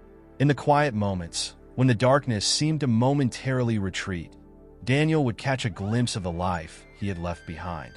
He would remember the feeling of warmth from the sun on his face, the laughter of his friends, the quiet joy of ordinary moments. Those memories felt like ghosts now, haunting him with their distant, unreachable beauty. But they also served as a reminder of how far he had fallen. He had thrown it all away for the sake of power, for the allure of controlling something greater than himself. And in the process, he had lost everything. The voices in his head had grown louder, more insistent. At first, they had whispered, subtle and insidious. But now they shouted, demanding that he embrace them fully, that he give himself completely to the power that had overtaken him. They promised him everything he had ever wanted, everything he had been searching for. But as they spoke, Daniel could feel the weight of their lies pressing down on him. There was no freedom in their promises, only a deeper descent into darkness. He knew, deep down, that he was not the first to fall into this trap. This darkness had claimed others before him, and it would claim others after him. It was a force as old as time, an inevitable part of the human condition, the temptation to control, to bend reality to one's will, to escape the pain of life. But what Daniel now understood was that this temptation was not the path to freedom. It was the path to oblivion, and he had walked down that path willingly. For a long time, Daniel had believed that power would give him the answers he sought, that control over the world around him would provide him with a sense of meaning and purpose. But now, as the darkness closed in on him, he understood the harsh truth. Power without meaning was hollow. Control without purpose was futile. All the power he had gained, all the influence he had exerted over the world, had been meaningless in the face of the true horrors that lurked within him. He had sought to shape his reality, to craft a world where he could escape the pain. But in doing so, he had created a prison of his own making. The darkness was not a tool to be wielded. It was a force that consumed everything it touched, leaving nothing but emptiness in its wake. And now Daniel was trapped, caught in the very web he had spun, unable to escape its grasp. He had wanted to control the darkness, but in the end, it had been the darkness that controlled him. In the moments when Daniel allowed himself to remember his past, the feelings of guilt and regret threatened to overwhelm him. How had he let things get so far? How had he allowed himself to be consumed by something so insidious? There were no easy answers. The darkness had crept into his life slowly, quietly, like a disease spreading through his veins. And now it was too late to fight it. The damage had been done, and the consequences were irreversible. But even as the darkness tightened its grip on him, Daniel couldn't shake the feeling that there was something else, something even darker lurking beneath the surface. He had been so focused on the power he had gained, on the control he had exerted, that he had failed to see the true nature of what he had awakened. The darkness was not a simple force. It was a reflection of the human soul, a manifestation of all the pain, fear, and longing that resided deep within. And Daniel had been its catalyst. It was only now, as he sank deeper into the abyss, that he understood the true cost of his choices. The power, the control. It had all been a lie, a fleeting illusion. And now, as he faced the consequences, Daniel realized that there was no way out. The darkness had claimed him, body and soul. It had consumed everything he had once been, and it would continue to do so until there was nothing left but the empty shell of a man who had sought to escape the inevitable. The weight of oblivion was heavy, and Daniel was its prisoner. The days blurred into one another as Daniel continued to spiral deeper into the abyss of his own making. What was once a subtle presence, lurking quietly in the corners of his mind, had now become an all-encompassing force, shaping every thought, every decision, every breath he took. He had no sense of time anymore. His world had become a fragmented, fractured place where the lines between reality and illusion grew ever thinner. The darkness that had promised him power now seemed to mock him with its insatiable hunger, devouring all that was left of his humanity. As Daniel wandered through the darkened hallways of his mind, he began to question the very nature of his existence. What had he become? The person he had been seemed like a distant memory, like a stranger's life that he had once lived. His past no longer held any meaning. The ambition that had driven him for so long had dissolved into something far darker, far more dangerous. He had once longed for control, for power over his environment, over the world. But now, he realized it had never been about control at all. It had been about fear. Fear of helplessness, fear of vulnerability, fear of being consumed by the world. And in his desperate grasp for power, he had become the very thing he had feared. The illusion of control was shattered now, and Daniel understood that he had never truly been in control. The darkness had been guiding him all along, leading him down a path from which there was no return. His mind had been its vessel, his soul its playground. And in the end, there was nothing left but the wreckage of a life that had once held promise. He could no longer escape the gnawing realization that he had traded his soul for the very thing that would destroy him. The darkness was not just an external force. It was a reflection of the deepest parts of himself, his guilt, his rage, his fear. It had been there all along, waiting for the right moment to rise up and claim him. As he sat in the stillness of his apartment, the silence pressing in on him, Daniel began to feel a sense of finality creeping over him. This was it, the end of the road. There was no more escaping, no more running from the truth. The darkness had consumed him entirely, and now there was no turning back. He had no allies, no hope, no way to fix the mess he had created. The power he had once craved had turned into a curse, and there was nothing left but the weight of his own choices. And yet, even in the face of this ultimate despair, Daniel couldn't help but feel a strange sense of clarity. For the first time in a long time, the fog in his mind began to clear, and he saw his situation with brutal honesty. He had been deceiving himself all along. The darkness had promised him everything he had ever wanted: control, power, freedom. But in reality, it had only delivered destruction. What had he gained, really? He had isolated himself from everyone who mattered, cut off all the connections that once gave his life meaning. In the pursuit of control, he had become a hollow shell, a mere echo of the person he used to be. As the realization sank in, Daniel felt a sense of grief wash over him. It was a grief for the life he could have had, for the person he could have been. It was a grief for the relationships he had destroyed, for the people he had hurt along the way. He thought of his family, his friends, the love he had once known. Those memories felt like fragments of a dream, distant and unreachable. But even as the grief consumed him, he knew there was no going back. The damage had been done, and now he had to face the consequences. In the depths of his despair, Daniel couldn't help but wonder, was there any redemption left for him? Could he ever undo the harm he had caused? The question hung in the air, unanswered, as the darkness continued to close in around him. He had no answers, no path forward. All he had now was the weight of his own regret. The power he had sought, the control he had once craved, now seemed like a cruel joke. It had led him to this point, to a life devoid of meaning, to a soul swallowed by the very darkness he had once tried to harness. As Daniel reflected on the choices he had made, a cold realization washed over him. He had been searching for meaning in all the wrong places. The power he had sought had never been the key to happiness or fulfillment. It had only been a fleeting illusion, a temporary escape from the deeper pain he carried within himself. The true darkness had always been within him, lurking beneath the surface, waiting to consume him when he let his guard down. And now, he had no choice but to face it. The question of redemption seemed almost laughable now. Daniel understood that there was no quick fix, no way to undo the damage he had done. There were no shortcuts to healing, no easy path back to the person he once was.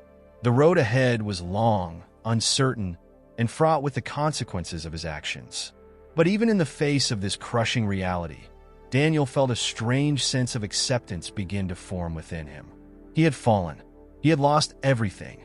But perhaps, just perhaps, there was still a chance to learn from his mistakes, to grow from the ashes of his former self.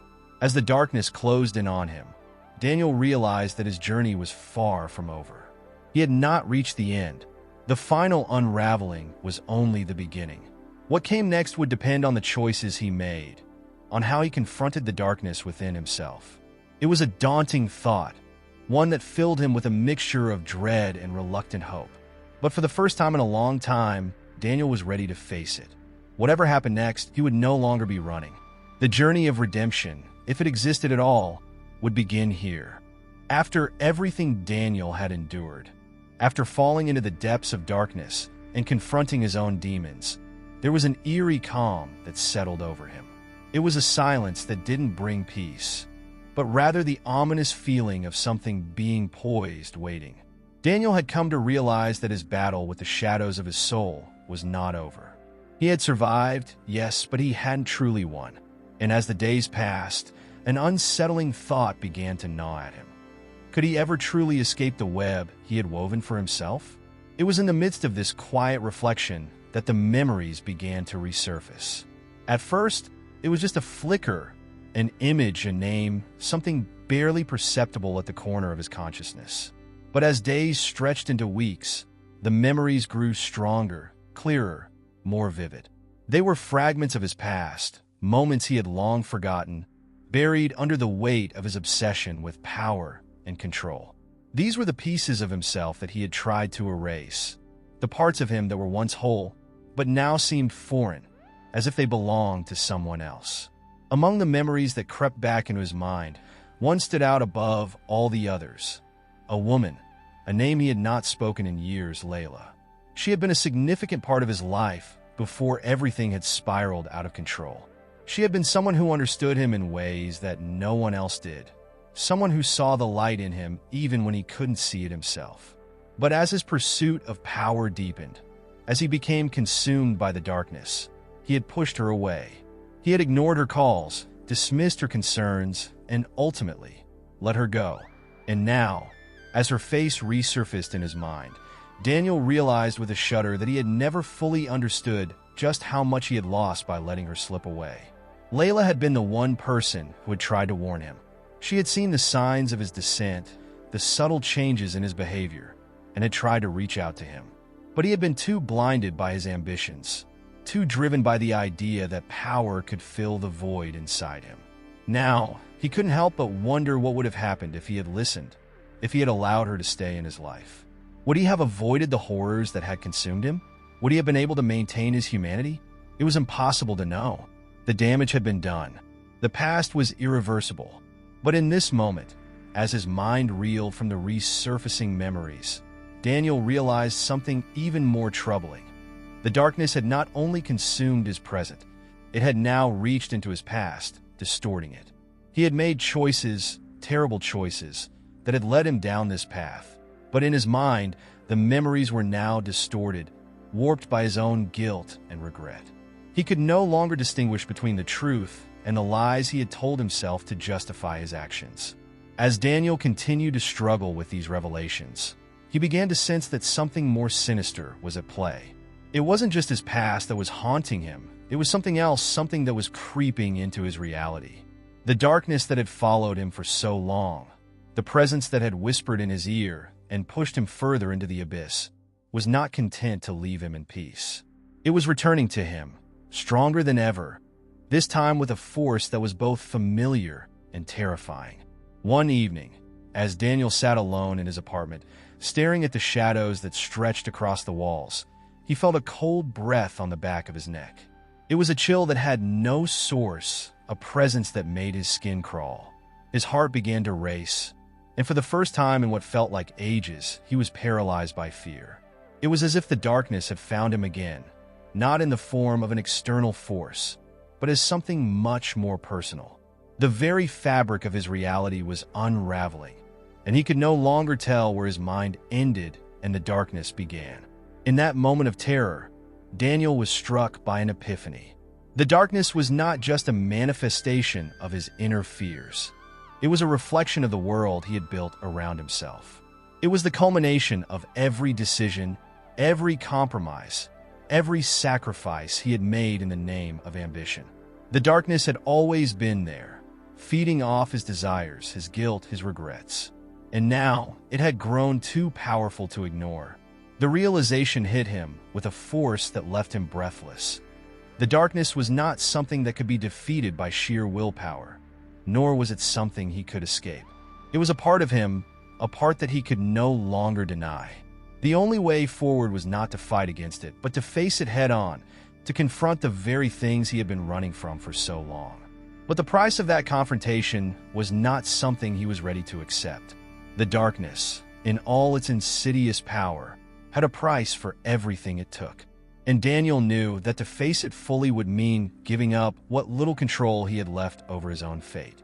It was a terrifying thought, but as the shadows in his apartment seemed to close in on him, Daniel understood that there was no other choice. He had come too far, fallen too deeply, to turn back now. As the darkness closed in, Daniel felt a sudden sense of clarity. The past had returned, the memories, the guilt, the pain, all of it was converging in this single pivotal moment. And though he had lost everything, though he had succumbed to the darkness, there was still a part of him that clung to the idea of redemption. The return of the forgotten had brought with it the possibility of healing, of coming to terms with the choices he had made. It would not be easy, but Daniel knew that facing the darkness was the only way to reclaim the parts of himself he had lost. With a final, resolute breath, Daniel stood up from his seat, ready to confront whatever lay ahead. The road to redemption was long, and it would not be easy. But for the first time in years, he felt a spark of hope, a hope that perhaps, just perhaps, he could emerge from the shadows and find a way to make amends for the sins of his past. Daniel's resolve to confront the darkness that had shadowed his existence was not born out of a naive hope for salvation, but out of an overwhelming necessity. The labyrinth of regret that he found himself in had no clear exit, and each turn he took seemed to bring him further from any sense of peace. As he stood in the midst of this emotional maelstrom, he could no longer deny the truth. The darkness had become part of him. It was no longer something external that could be vanquished. It was a reflection of his own soul, his decisions, his mistakes. Every step Daniel had taken in his life had led him to this very moment. Every choice he had made, every wrong turn, every abandonment of his true self had woven this tangled web of regret. At first, the darkness had been a distant presence, something he could ignore or suppress with distractions. But as time wore on, it had grown more insistent, more demanding, until it had consumed him entirely. It was a constant whisper in his ear, a reminder that he could never escape the consequences of his actions. Yet, in the midst of this overwhelming presence, there was something else, a faint glimmer of something he had almost forgotten. It was a small voice inside him, one that had once been full of hope, of kindness, of light. It was buried beneath the weight of his guilt and regret, but it was still there. The voice reminded him that the path to redemption wasn't a straight line. It wasn't a clear, easily navigable route. Redemption, like life itself, was full of twists and turns, of blind alleys and false starts. But it was still possible if he was willing to walk through the darkness instead of running from it. The problem, however, was that Daniel was not sure he had the strength to continue walking. The burden of his past felt unbearable, and the very idea of confronting the people he had wronged, of facing the choices he had made, filled him with dread. Layla's memory resurfaced yet again, and with it, the crushing weight of the love he had lost. Her face, her laughter, her touch, it was all so vivid, so painfully clear in his mind. And yet, he could never go back. She was gone, and the part of him that had once been capable of love had been swallowed whole by the darkness. The more Daniel reflected on his past, the more he understood that his true torment was not simply the mistakes he had made, but the fact that he had never allowed himself to truly live. He had been so consumed with ambition, with the idea of gaining power and control, that he had forgotten what it meant to be human. He had pushed away the very things that could have saved him: love, compassion, connection. And now, as he stood on the precipice of his own destruction, he realized that he had no one left to turn to. But even in the depths of this despair, a strange clarity began to emerge. Daniel understood that the pain he was feeling wasn't something that could be erased by running away or ignoring it. It wasn't something that could be solved by external achievements or distractions. The pain was an integral part of him, a product of his choices, and it would remain with him forever. However, that did not mean he was doomed to suffer endlessly. The key to moving forward was not in erasing the pain, but in accepting it. Accepting his pain did not mean resigning himself to a life of misery. It meant acknowledging the consequences of his actions and allowing himself to feel the weight of them without letting them define him. For so long, Daniel had been afraid of feeling, of confronting the darkness that lived inside him. But as he stood in the ruins of his own soul, he realized that the only way out was through. He had to face his past, to accept the consequences of his decisions, and to learn from them. The process of self-acceptance was not an easy one. Every memory, every mistake seemed to echo in his mind, dragging him deeper into the labyrinth of regret. But with each step, something inside him began to shift. He no longer saw himself as a victim of his circumstances. He saw himself as the architect of his own downfall, and ultimately, the architect of his own redemption. If he wanted to change, he would have to stop running, stop hiding from the truth. There were moments when Daniel questioned whether it was even worth trying. The darkness, with its overwhelming presence, seemed so much stronger than his will to break free. But in those moments of doubt, he reminded himself that redemption wasn't about erasing the past. It wasn't about pretending that the hurt, the betrayal, and the lost love never existed. It was about acknowledging the mistakes he had made, forgiving himself for them, and taking responsibility for the life he had yet to live. In the quiet moments, when the world around him felt still and heavy, Daniel would sit alone, reflecting on everything he had lost.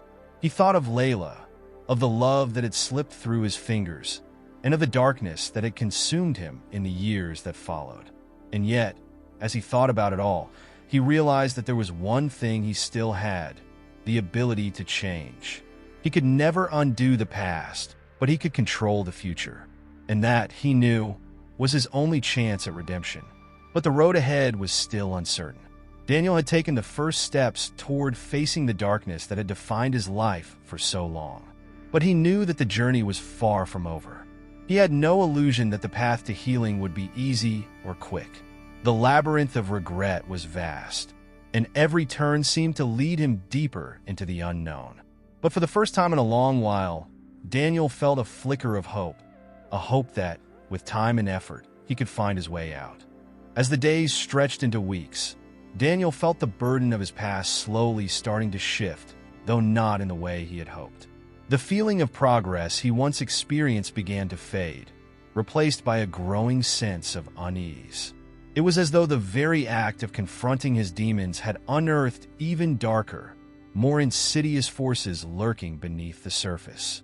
With each passing day, he found himself caught in a web of uncertainty, unsure whether the path he had chosen to follow would truly lead him to redemption, or further into despair. The small victories he had once celebrated now felt hollow. Where he had once felt a flicker of hope, now there was only a persistent gnawing at his soul, a sense that something was amiss. He began to question whether the effort he had put into facing his past had truly brought him closer to peace, or if it had only opened new wounds that he wasn't ready to address. The quiet moments of reflection, once comforting, became increasingly overwhelming as his thoughts began to spiral into darker territories. Daniel had thought that by embracing his pain, he could somehow free himself from its grip. He had believed that acknowledging his mistakes and accepting responsibility would be enough to heal the wounds he had inflicted upon others and upon himself. But now, as the weight of his past pressed down on him with greater intensity, he began to realize the flaw in his thinking. The pain wasn't something that could be easily fixed. nor could it be overcome by sheer willpower. The more he tried to control it, the more it seemed to control him. His dreams became more vivid and disturbing, each one a reflection of his inner turmoil. He would wake in a cold sweat, unable to distinguish between what was real and what was merely a manifestation of his subconscious. The faces of those he had wronged, Layla, his family, his friends, haunted him, but now they weren't just memories. They were specters, lurking in the corners of his mind, reminding him of his failures with every waking breath. One night, unable to sleep, Daniel found himself wandering the empty streets of the city. The streets, once so familiar to him, now seemed foreign and menacing.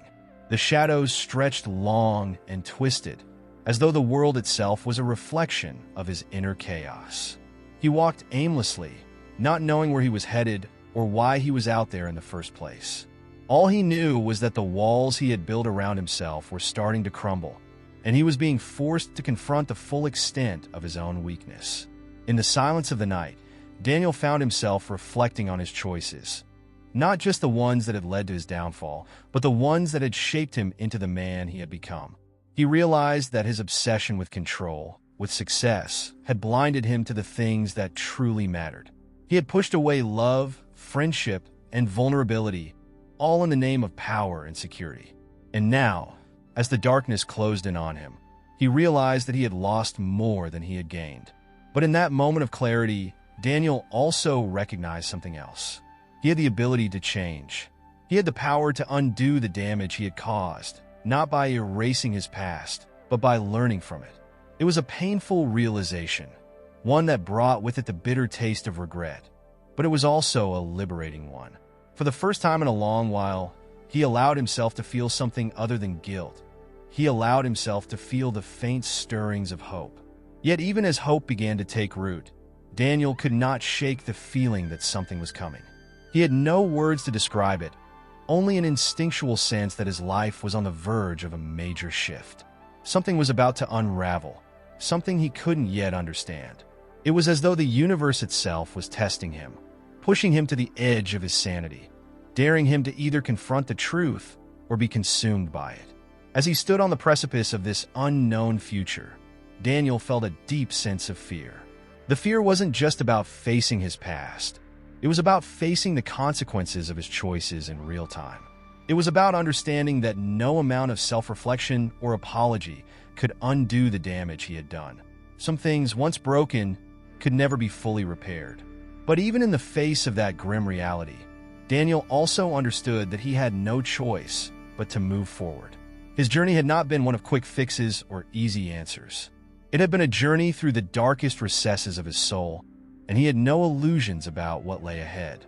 The road to redemption was long and fraught with obstacles, and it would require more than just acknowledgement of his past. It would require action, change, and the courage to face the truth, no matter how painful it might be. Daniel's steps were uncertain, but they were his own, and as he moved forward, he understood that the only way to truly escape the labyrinth of his past was to keep walking through it, one painful, difficult step at a time. The morning sun had barely risen over the horizon, casting a muted light over the city. Daniel stood in front of his apartment building, his gaze fixed on the road that stretched out before him. The weight of his past, of the choices he had made, was still heavy on his shoulders, but there was a faint flicker of something else, something new, something that had been absent for so long. It was as if the long journey of self-examination and regret had finally brought him to the precipice of something greater, something that lay beyond mere survival. He wasn't sure if it was redemption, or if redemption was even possible anymore. But he knew one thing: this moment was his to seize. For months, Daniel had struggled with the idea of change. He had looked inward, faced the demons of his past, and tried to make amends. Yet, as the days passed, he felt an increasingly stark truth settling within him. Change wasn't something that happened in grand, sweeping gestures. It wasn't a magical shift in consciousness that wiped the slate clean. No, change was an ongoing process, a continuous reckoning that one had to face, not just once, but every single day. He thought back to the events that had brought him here, The long, sleepless nights when his guilt had kept him awake, the moments of clarity when he realized just how much he had lost, and the fleeting glimpses of hope that had kept him from completely sinking into despair. Every step of the way had been fraught with challenges, and at times he had wanted to turn back. The burden of facing the truth had felt too overwhelming, too heavy to carry. But now, standing here, on the cusp of something new, Daniel felt something he hadn't in a long time: resolve. It wasn't just about apologizing anymore. It wasn't about fixing everything he had broken, because he had come to understand that some things, once shattered, could never truly be mended. No, this was about accepting the consequences of his actions and learning to live with them. It was about understanding that there was no escape from the past, no simple formula to erase the damage that had been done. What mattered now was how he chose to move forward. Daniel had learned to embrace the uncomfortable truth that healing was not linear. It wasn't a smooth journey with a clear beginning and end. It was a series of highs and lows, a constant back and forth between progress and setbacks. He had moments of strength, when he felt certain that he was on the right path, and moments of doubt, when the weight of everything he had done seemed too much to bear. But with each passing day, he had begun to trust in the process. Change had already begun. It had to, because he had chosen to let it. He had also come to realize that forgiveness was not something that could be forced. He had spent so long searching for validation from others, seeking approval for his efforts to change. But the hardest lesson he had to learn was that forgiveness was something he had to give himself. In trying to atone for his wrongs, he had forgotten that the most important person he needed to forgive was himself. The guilt had been suffocating him, and it was only by releasing himself from the weight of it that he could move forward with any sense of peace. The phone buzzed in his pocket, pulling him from his thoughts. It was a message from Layla. His heart skipped a beat as he read the words on the screen. "We need to talk." For a moment, Daniel hesitated. He wasn't sure if he was ready for this conversation, if he was ready to face her after all this time. But deep down, he knew that he had no choice. This was part of the reckoning. It was not enough to change inwardly. He needed to confront the relationships that had been scarred by his past. He took a deep breath and dialed her number. The phone rang once, twice, and then she picked up. There was silence for a moment before Layla's voice came through, strained but familiar. "Daniel," she said, "I've been thinking a lot about everything about us, about what happened. I don't know where we go from here, but I think we owe it to each other to try." Her words hit him like a tidal wave. He had prepared himself for this conversation in theory, but the rawness of the moment was different. He wanted to reach out, to fix everything, but he knew that there was no going back. The only way forward was to face the reality of their situation, to acknowledge the hurt they had both endured, and to decide whether they could rebuild what had been broken. "I know," Daniel replied softly, his voice steady despite the turmoil inside him. "I don't have all the answers, but I want to try. I've spent so long running from this, from everything I've done, that I don't know if I can ever make it right. But I want to learn how to live with myself. And maybe, just maybe, we could find a way to do that together." The silence on the other end was long, but not uncomfortable. Layla's voice returned, quieter now, as if she too was finally ready to confront the past. "I think we both have a lot to work through," she said, her tone a mix of uncertainty and hope. "But I'm willing to try too. For what it's worth, I think you're on the right path." Daniel hung up the phone, feeling a strange sense of calm wash over him. It wasn't a resolution, not yet, but it was a step, a long, difficult step toward reconciliation. The path ahead was still unclear, and there were no guarantees that things would turn out the way he hoped. But for the first time in a long time, Daniel felt that he was finally facing the reckoning, his reckoning, with honesty and with courage. And that, he realized, was the first step toward truly beginning again. As he turned to walk back toward his apartment, the weight of his past still clung to him, but it was no longer suffocating. The journey had been long, and the road ahead would be no less difficult. But in this moment, Daniel understood that change wasn't about erasing his past. It was about choosing to live differently in the present. And that choice, no matter how small, was enough.